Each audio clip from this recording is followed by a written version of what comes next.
প্রত্যেক মুহূর্তে বিভাজন বিভাজন বিভাজন, আর সেই সঙ্গে লাগাম ছাড়া তোষণের রাজনীতি।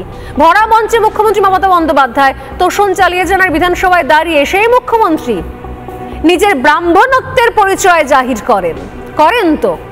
তাহলে আসলে জাতপাতের রাজনীতি করছে কারা, ধর্মের রাজনীতি করছে কারা?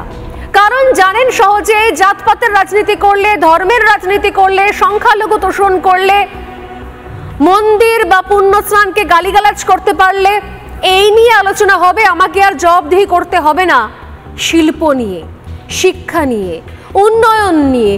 তাই বিধানসভায় দাঁড়িয়ে কথাগুলো বলতে হয়, বিধানসভায় দাঁড়িয়ে জাহির করতে হয় যে আমি ব্রাহ্মণ পরিবারের মেয়ে। মমতা বন্দ্যোপাধ্যায়ের দুটো বক্তব্য শোনাবো, শুনুন। আমি মুসলিম লীগ, বাংলায় কত % মুসলিম থাকে?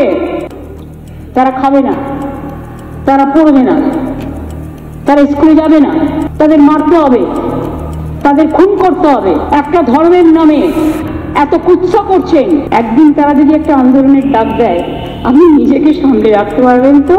আমি কখনো আমার ধর্ম নিয়ে কথা বলি না, কাস্ট নিয়ে কথা বলি না।